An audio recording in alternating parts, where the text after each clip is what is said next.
focus.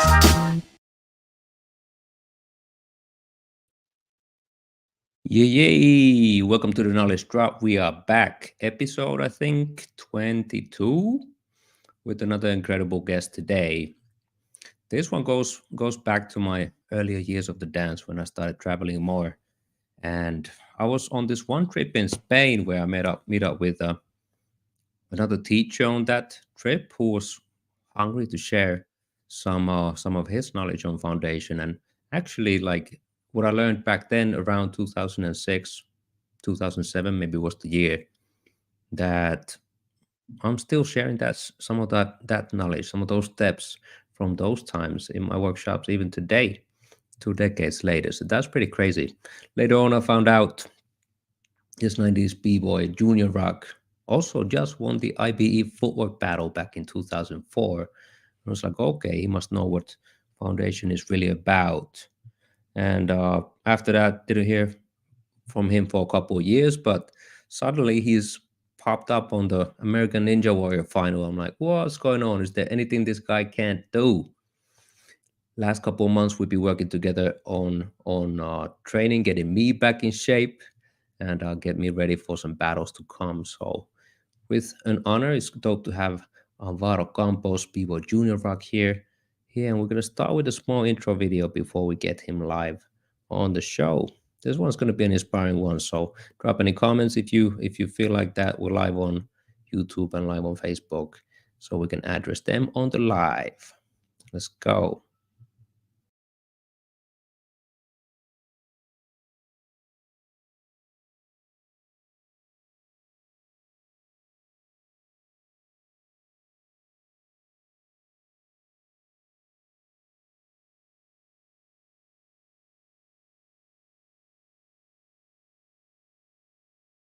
Okay, I'm gonna try it again with the video. Let me see. Didn't get to roll, but I'm gonna give it another try. Un momento.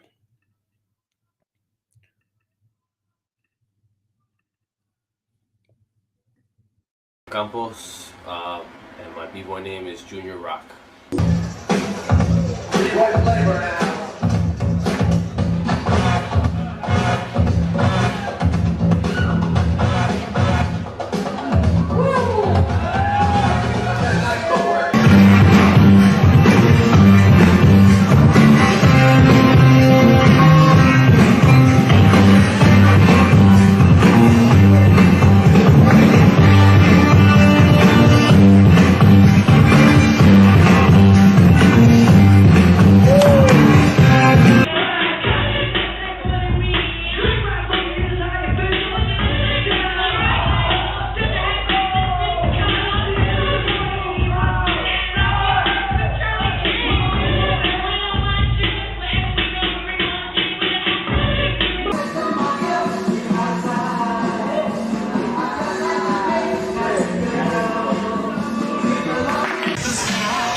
Transition to the second bridge. He's got to keep his body straight and hit the center of that trampoline with just a little bend in his knees. He's got it!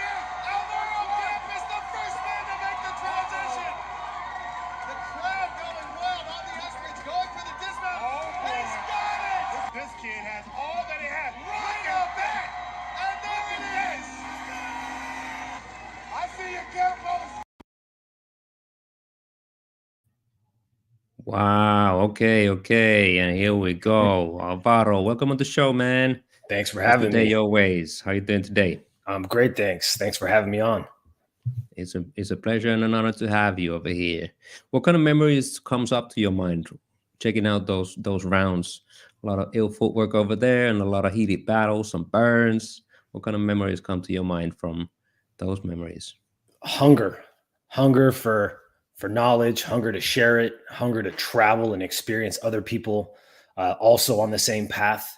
This was those clips were before the internet, so at that time it was more underground. There was communication through the internet, but you had to be in the know in order to find out where things were going on, and traveling to different cities and countries and meeting them and understanding their outlook and philosophy on the dance, and even not being able to communicate with some people their language, but still being able to dance with them and communicate through ciphering and breaking. And it was very innocent in its own ways, a lot of passion, labor of love, for sure.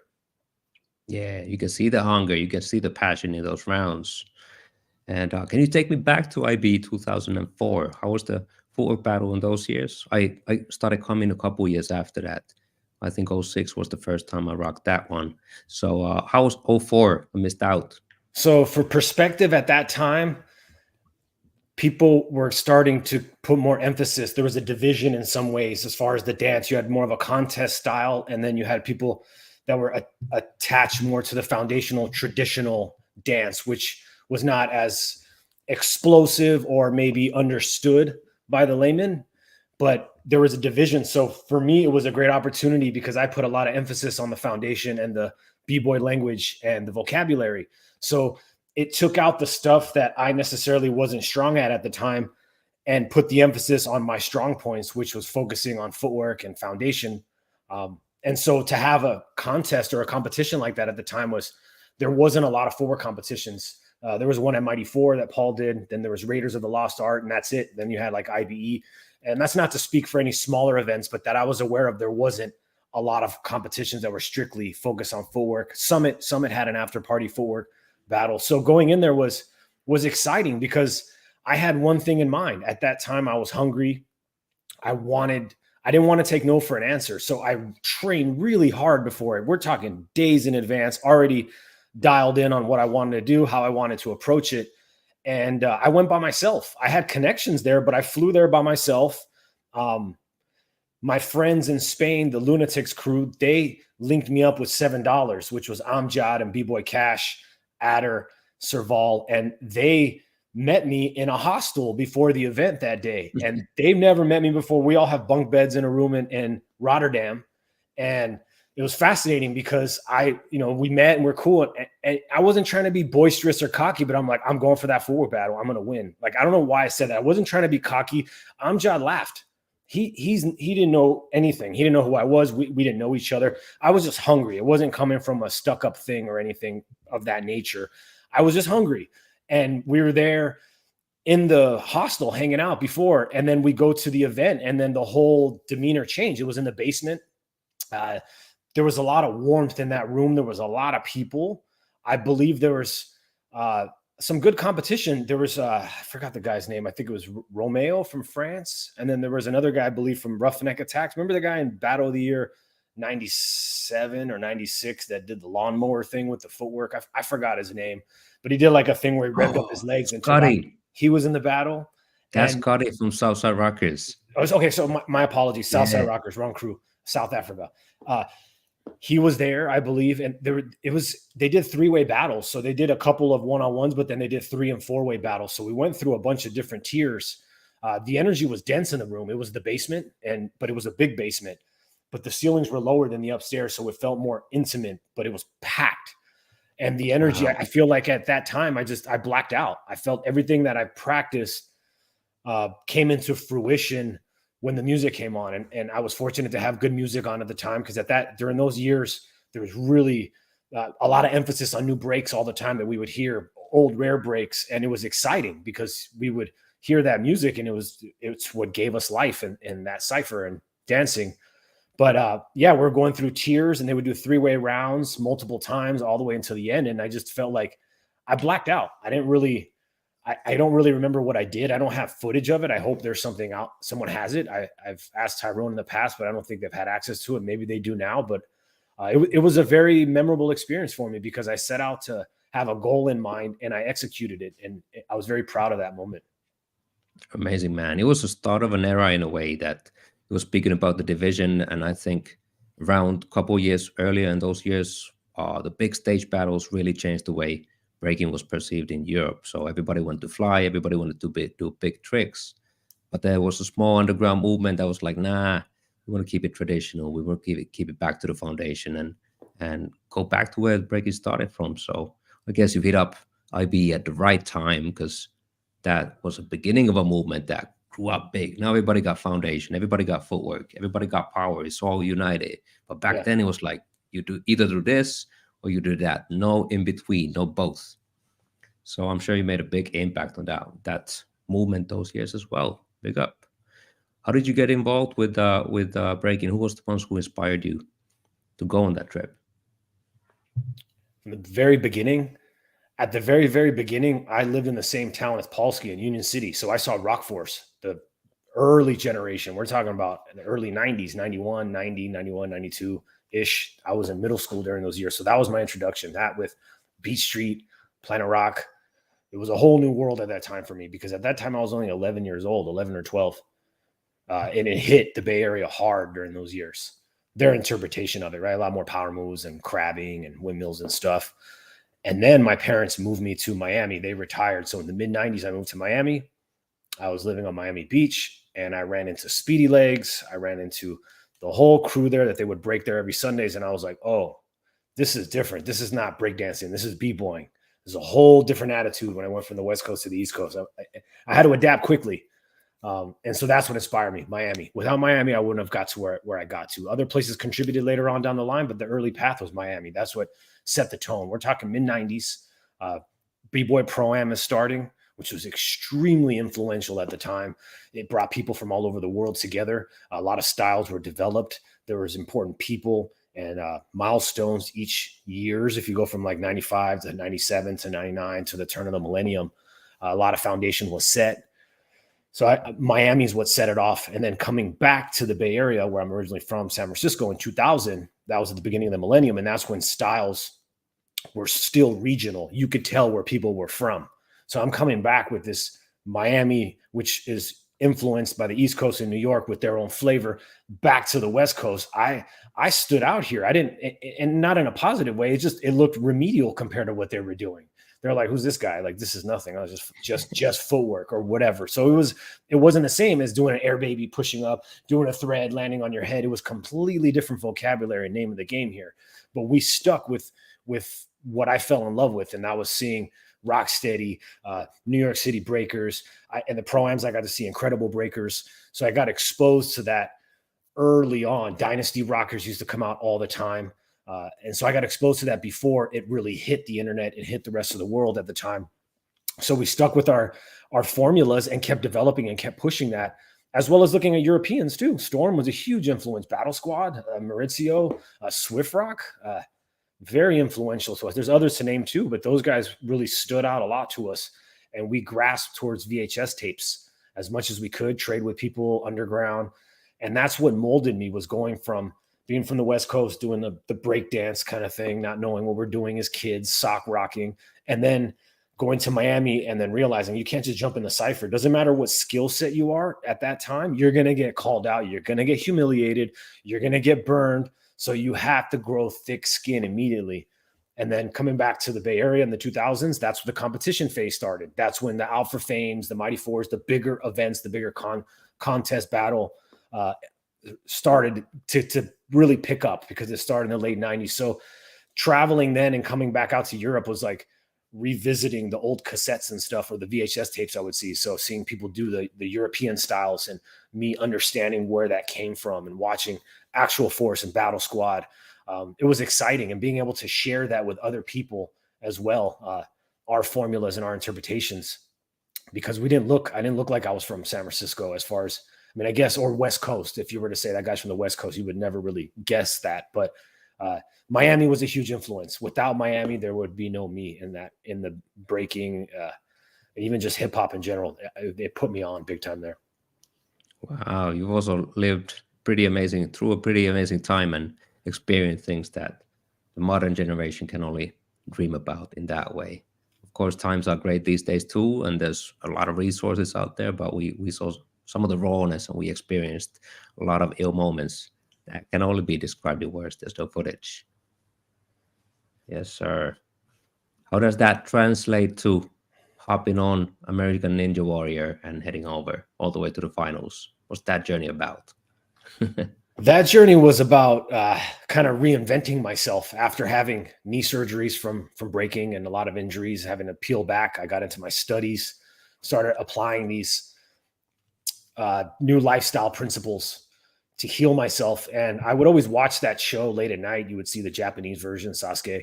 And, as people always say, oh, I can do that, they from the comfort of their own home. I was intrigued by it. I found a gym where there was to train, and I just started doing it for fun, for no pressure, nothing in mind. And I applied the same discipline. If you dial in on what you really want to do and you take the steps to do it and you're adamant and you're passionate about it, you can really achieve these things, but you have to have that drive and really want it. Otherwise, it's hard to achieve. But I apply the same principles of conditioning and training and building a foundation of what the obstacles were, the different grips, and feeling comfortable with what I would see on the courses. Studying, just like breaking, you would study opponents or you would study styles. I had to study what was on the previous seasons and how the progressions work on there. Yeah, and that discipline, I think breaking is one of the strongest ones to teach that too, because breaking is freaking hard to do. So if you can actually learn the discipline to master a windmill or flare or head spin, then you can apply that into pretty much anything outside of the dance too. You're And right. a great example about that too. Yeah, the formula's there. It's the same discipline, the same desire, the wants. If you have that goal in mind, you can achieve it if you take the steps day by day. It amounts to something much bigger at the end. Yeah. So it was actually, but on the opposite side, it was actually breaking that caused you some injuries that made you step out from the dance and move on deeper. Can you tell about that journey? Like what made you study more of how we work as human beings and how can you help others with the That's a same good issue? question. So I went through the whole process of trial and error. So after about 2005-ish, 6, I started getting knee issues. Eventually started ripping the meniscus multiple times. And I couldn't find anybody to help me. I just couldn't. I went to every kind of practitioner you could think of, from chiropractors, physical therapists, nutritionists, massages of different sorts, acupuncture, different modalities. And that's not to say that these modalities aren't great. It's just the way it was practiced was all too compartmentalized. I started realizing that there's these big unit that has to come together, but I'm getting little pieces of the Legos, and I wasn't able to get conditioned for breaking or American Ninja Warrior, because the way the healthcare system works in this, at least in our country, is physical therapy for us, unless you're coming out of your own pocket, is to get you out of pain after surgery. It's not necessarily there to condition you for sports, activities, let alone breaking. There was nobody I can talk to. If I showed a breaking clip to one of those doctors, they'd probably laugh because they wouldn't begin to understand it. Spinning on your head or things of that nature, they're going to look at it like, well, you can't do that anymore, or don't do that. So I couldn't find anybody to help me. So I started studying. I got into personal training and started studying exercise science, kinesiology, biomechanics, understanding the body. And that took me pretty far. But I started realizing that there's a chain of command when you're dealing with health. And the musculoskeletal system is almost at the bottom of that totem pole. You have the limbic emotional, you have the organs, the visceral, you have the hormonal system. So you have these different things that need to come together in order to coach up that vitality. So I got into more of the physical therapy and the nutrition aspects, because you can't really get far enough to achieve a different level of health without addressing these different components. Being compartmentalized, only focusing on muscles and joints, is not going to make your gut function better, your health, your skin, your detox pathways, your energy level, your energy output. So I had to spend those years searching for answers. I started studying nutrition, physical therapy, orthopedic assessments to get myself out of pain, conditioning, and then getting deeper into lab testing, rebalancing minerals, gut function, functional medicine, and finding non-drug methods and ways by using nutrition and ancestral wisdom, revisiting things that we've done in the past to heal myself. And so that was the journey from breaking, was finding a new knowledge of self, if so to speak, right?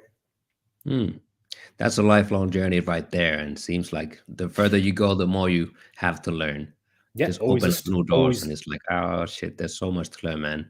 We're always a student though. So we absorb it and we continue to learn. We're never mastering this stuff, but we create formulas, right? And that you get from breaking. You get formulas in your heads, patterns, and you learn how to disseminate information, how to put information together, and how to create structure, foundation, bases, and build off of that. And like you said, it's applicable to every facet of life. Mm-hmm. We have another clip coming up about injuries that breakers have, and you're on a journey to figure out how to avoid these injuries too, and what kind of, like, doing research, what kind of patterns we follow as B-boys and B-girls. So let's hop right onto that one as well. Can you briefly share about that journey? Like, okay, you go on the journey to figure out more yourself, but suddenly there's like you start seeing patterns with people, especially in breaking. Can you expand on that one slightly? Yeah. So reaching out to my cohorts, my friends and other B-boys, we start seeing that they're all getting the same injuries from repetitive overuse. And if you start systematically questioning them all, there's no rhyme or reason for their conditioning. They're not doing any conditioning. They're mostly just breaking. That's it. So there's no counterpart to condition for what they're doing. So it's almost like they're just driving themselves into the ground until they hit a dead end. And what I'm seeing here is a multitude of the same injuries over and over and over. And you start seeing mostly knee injuries as number one. And that's mostly because of the nature of the dance and the positions that we're in. That puts a lot of pressure on the hips and on the knees.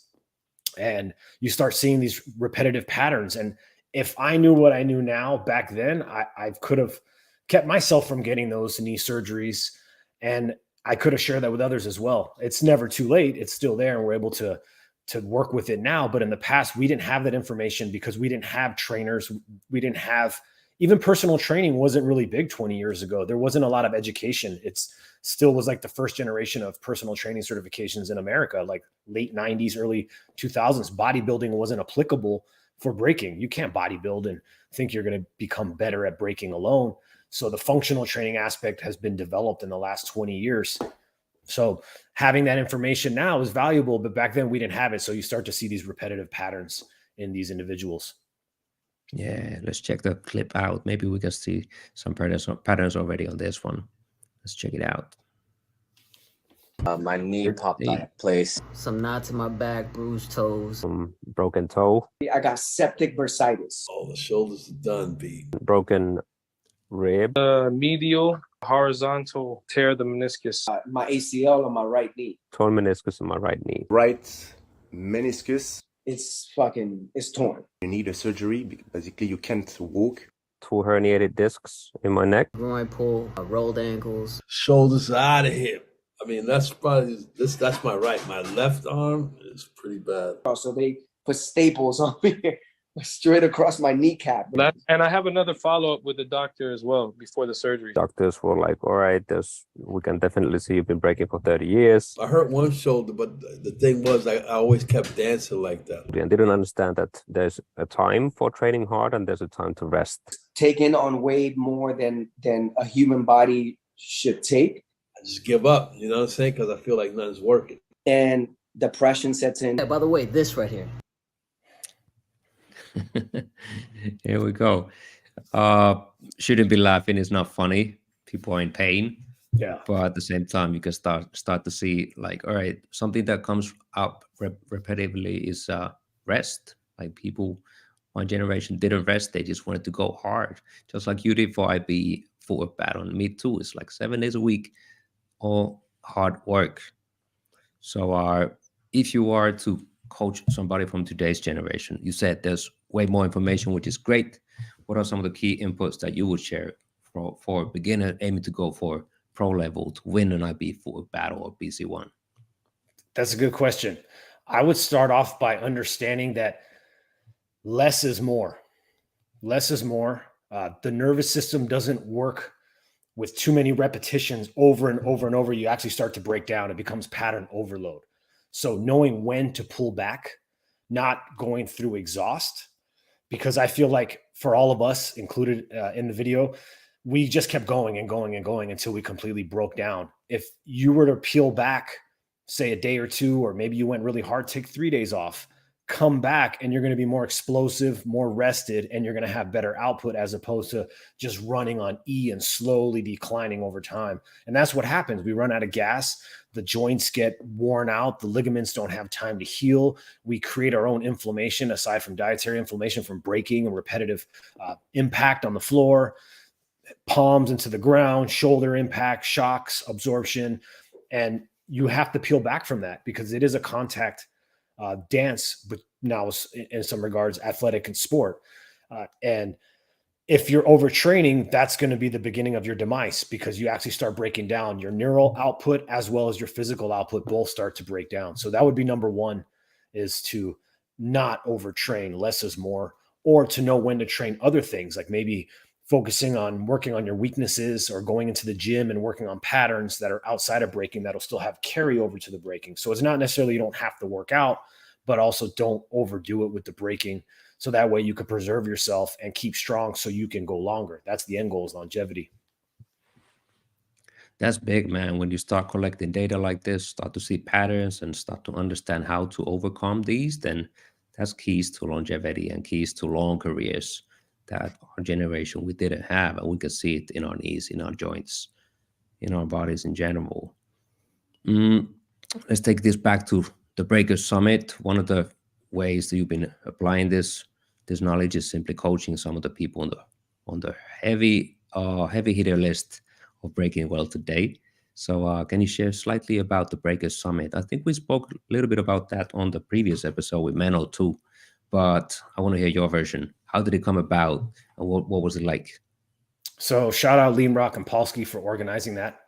They brought me out twice. So we did it in the summer, and then we did it about a month or two back. And it was an A to Z comprehensive breakdown of the culture in its entirety.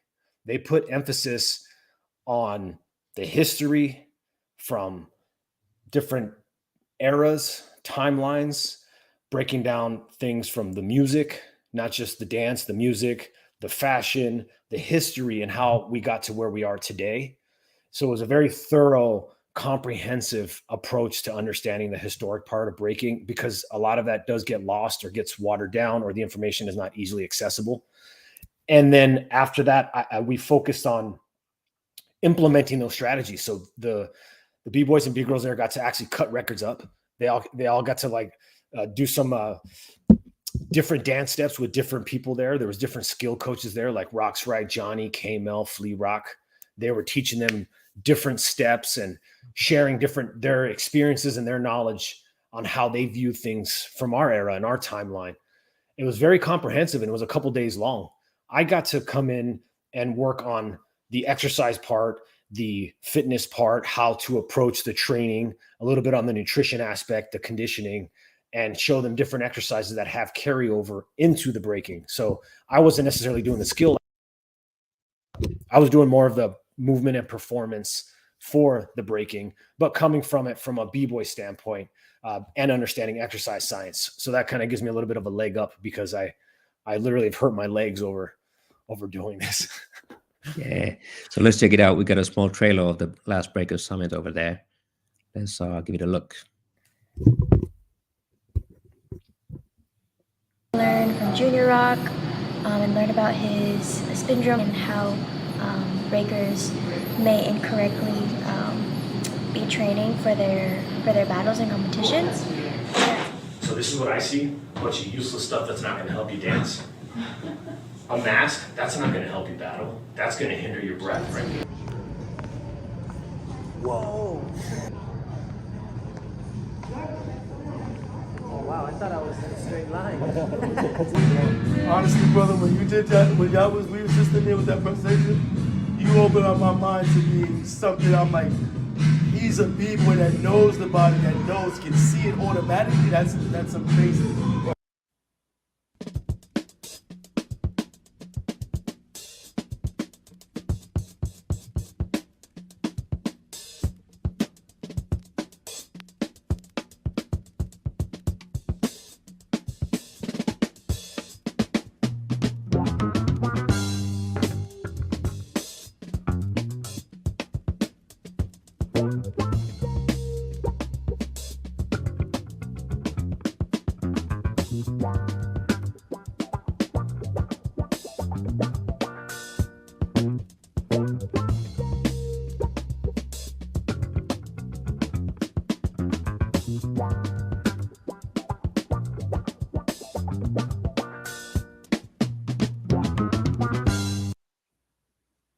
Wow, that's some heavy hitters over there.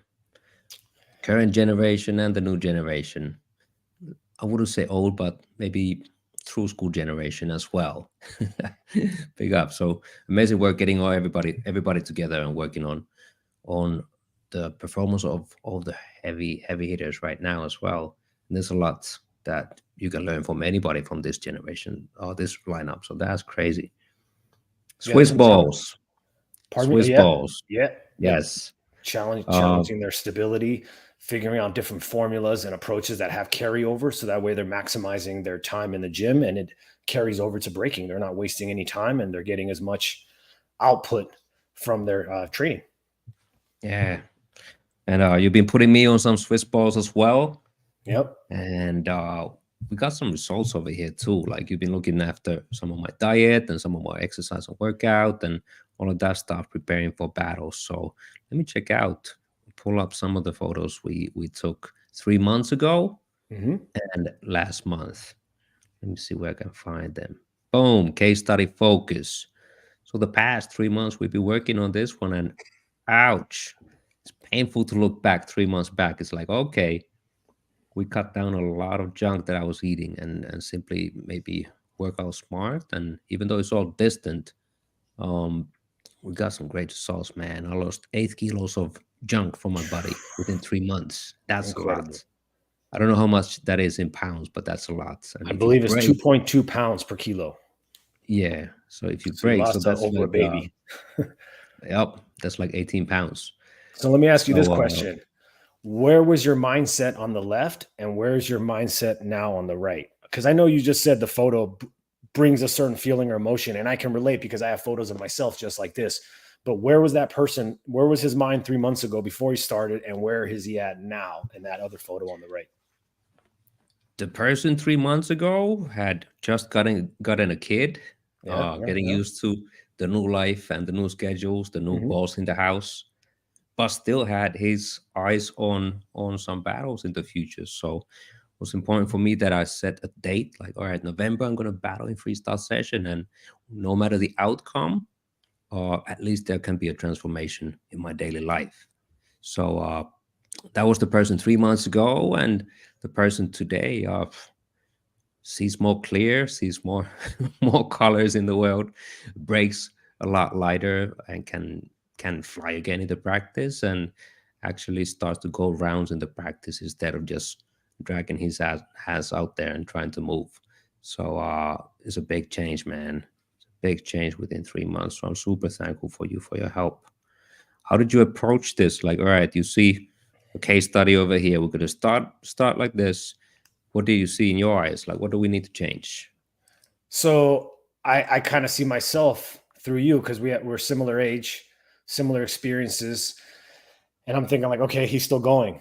What could we do to improve what he's doing? And I like to remove all the interferences, things that may get in the way to improve health, and then coach down bad habits and coach up good habits. So the first thing to do is get rid of any excess weight.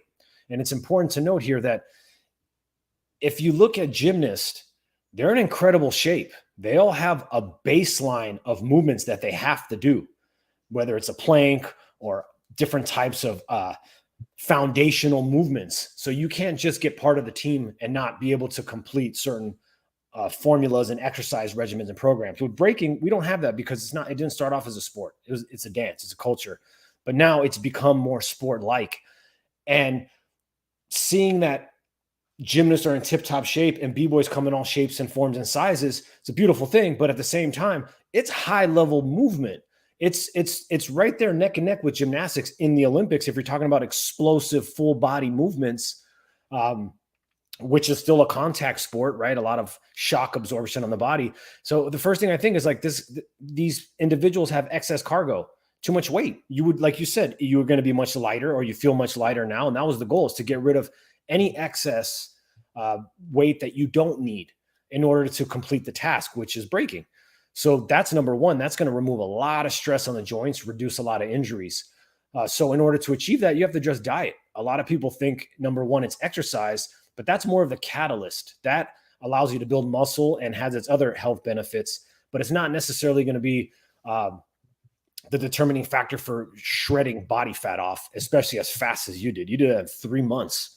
Like that's, you maximize your potential on that. And you serve as a great example for committing to the protocol and achieving it, because it does work every time if it's correctly done, right? If they fall off or they start eating other things, then yeah, you fall off track. But the first thing is to reduce inflammation, because inflammation hinders movement, hinders our health, and gets in the way. That was number one. And then the second was to look at your movement patterns and start seeing, taking into consideration what you've been doing with the braking, a lot of footwork, a lot of flexor dominant movement. And I know from my own experiences what happens in that position. So we want to work on the antagonist muscles. We want to make sure that we get some more glute activation. We want to work on avoiding pattern overload, not making you do more flexor stuff in your workouts, but because you're already doing enough of that with your braking. So taking different considerations so we don't have you break down while you're training for a pretty intense competition. Yeah. And even from the diet perspective, like there's so much information out there. It's all contradictory. Like nothing makes sense if you look at it from the outside in. And it's like, what do you choose to believe that's your truth? Of course, you got to try out maybe as many options as possible, but that takes decades of time. So naturally, everybody's different, but hopefully one day there can be a shortcut of don't having to be there and starting at 40 again. Like you could go straight to the good stuff and straight to the source and simply find things that work. If we look at the regular recommendations, what you should eat by the government, it's like it doesn't work for everybody. Actually, as a matter of fact, it doesn't work for anybody in that case. So like I guess a new generation breaker, anybody trying to do good and perform good is in a mix of abundance of advice from everybody. So people are in trouble, man. It's overwhelming because you have corporations trying to sell us packaged products and different foods that the government recommendations are all committees that have been paid off by these corporations. So they're the ones telling us what we should be eating, but these are all processed foods. These are things that come from factories. These are not foods that we evolve with as humans. There's a wealth of information and a lot of it is abundant. So it's hard to disseminate. I would say to use critical thinking and to look at human evolution, look at anthropology, look what happened when we changed from hunter-gatherers or hunters to agriculture. A lot of these foods that people say we should be eating, we didn't eat for most of the millions of years that we've been evolving as humans. So to put it in perspective, we've only been farming for 10 to 12,000 years. We've been evolving as humans for over 2 million years, eating animal foods locally. And we weren't eating foods outside of our immediate environment because they weren't readily accessible. Now we go to a grocery store, at least here, and I can buy stuff that grows in every continent, just about most continents. I can get tropical fruit. There's no tropical trees here in San Francisco. So we have a disconnected food system. And then you have corporations telling us the different foods that we should be eating. And we're disconnected from the evolution of what we were doing. So if you start studying ancestral diets, they were eating animal-based diets. They were eating the animals that were local. They didn't have access to the abundance of fruits and vegetables that we think we should be eating in our diets. I mean, think about where you live. What would have been available 100, 200 years ago, 150 years ago in the winter in December? It's not realistic. So for me to say you should be eating something that grows in the equator, how does that make sense? How is that applicable? It's almost like discriminatory in some ways because it wouldn't be applicable. Something that someone does in the equator wouldn't be applicable to an Inuit, a Siberian, a Maasai in Africa. So we have a disconnected food system. One thing we did all eat was animal foods. Now it's not necessarily factory farming, which is completely different. People skew both. They don't understand that there's a difference between sustainable, responsible farming without hormones, antibiotics, grass-fed, and then factory farming. It's not just one. There's different forms. And obviously we're going for it to be in its natural state. And so the foods that we evolved off of were ruminant animals. People live near the oceans as well, fished in there. But most of our nutrients came from animal foods, depending on wherever you came in the different spectrum of weather and climates and continent. They all had animal foods. They didn't have access to certain vegetables and fruits. It wasn't accessible. And if they did, like an Inuit would have access to berries maybe for a couple of weeks out of the whole year. So how can that be a food system that you can say that we depended on? It was more of just a treat, just like in Tanzania, the Maasai find honey. It's not necessarily a staple in their diet, but when they find it, they eat it. But most of the rest of their diet is a carnivore diet. They're eating animal-based, basically. So they're eating all ruminant animals, and they've been doing that for a very long time. There was no heart disease. There was no modern diseases with what they were doing. So I would say, if you're questioning nutrition, start studying ancestral people in different parts of the world. And I'm talking about pre-agriculture, and also study what happened when we switched to agriculture into farming, because that was the beginning of the decline of human health. We actually started getting less bone density. We got shorter teeth, dental issues that we didn't have before. So putting that information together is valuable, because they'll be able to disseminate what we evolved off of, not what we started eating in the last 100 years. Yeah, so much to speak about, but put it in short, I remember you telling me, if it didn't exist 100 years ago, don't eat it. Simple as this. Yeah, it's Just to definitely true. simplify. All the packaged foods and stuff and seed oils and things like that, we didn't evolve with, and it's very problematic. Yeah. With all of this information, we touched on different topics: training, dietary information, and so much more. What do you think is your plan to do with this info right now? How can people access it if they want to tap into some of this knowledge? So I work with individuals one-on-one, personal training, doing nutrition, lab testing, rehab. I'm also involved with Paul, Johnny, Lean, Rock's Right, and we're doing Spindrome, which is a comprehensive layout and curriculum of what we did at Breaker Summit with different athletes or B-boys and B-girls, and sharing all the information from A to Z, teaching them the formulas as well as all the health components so they can continue dancing and having longevity. So right now we're putting a lot of emphasis on academia, publishing studies, doing more talks, putting the information out there, but more importantly, developing case studies like yourself and showing how to progress someone from A to Z. That's one thing for me to say, I have this title or that title, which is honorable, but it's a lot better to show what we can do. And it's great to show your picture, because that says everything without saying anything at all. And that's our goal, is to have the people that we work with shine as an exemplar of our practices and our teachings. And at the same time, we're still studying and learning in the process as well. So we're always gathering new information and applying it. But now that breaking has become more global, it's like a revisit. Things come back in full circle, and it's actually a beautiful thing to be able to share your experiences with younger individuals that have the same hunger that you had at one point in your life. So it's more of just a job, but it's a labor of love and a passion. Yeah, there's a small video about this one as well. You're working with some other pros, so let's check that one out.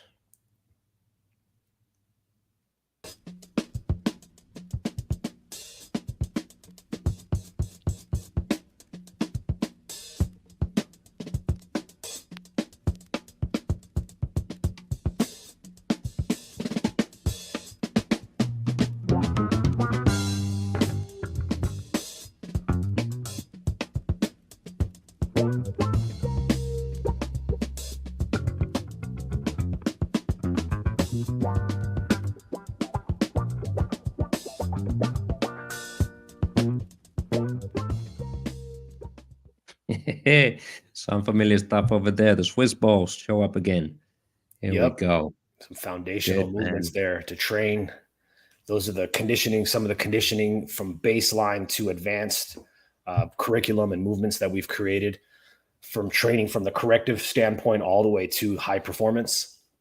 And those guys are all talented individuals, and they all have their own histories. And it's great to be able to work with high-level B-boys and B-girls, because this is putting what we've been practicing into test and proving that these formulas work and that they can be applicable. So it's incredible, and I'm fortunate to be able to share that with them. Awesome, and I'm a living proof of that as well. So you're killing it, bro. Like you're in the front line now. And we're just getting started. So that's We're just great. getting started. See, that's what's Small crazy. time. 3 months, you Yeah. imagine 6, 9, a year, man. You're gonna be like a Hollywood movie star over there in Finland. Fresh, man. Awesome. So people who want to get into it deeper, where can they find information? They can hit you up on Instagram, SF Ninja. Yeah, But SF Ninja. I have my website. I want to be .fit, but Instagram's usually where people find me, easily Amazing, accessible. Yeah. Dope. So anybody, if you got questions, hit up at SF Ninja on IG. And I'm going to recommend this episode to everybody, all my students, so that they can learn more about this. Cool, man. Appreciate you. Thank you for your time. I appreciate you, man. And thanks for listening to my story. My pleasure. Brother. I'm going to see you in California in a month. In a couple weeks. Yep. We're going to get it, bro. Dope. Thank you. Let's stay in touch. Yes, brother. Cool. Have a good one. Thank you for your time. Peace. Peace out. Pew. There you have it. People Junior Rock, Alvaro Campos, person with a lot of knowledge. So hit him up for anything that you want to know about nutrition, training, and simply staying fit and staying without injuries in your break-in. Anybody else, head out to bibodojo.com for a free footwork workshop and a bunch of other new courses as well. So Knowledge Drop is signing out. Stay tuned for the next one, y'all. Peace, peace, peace.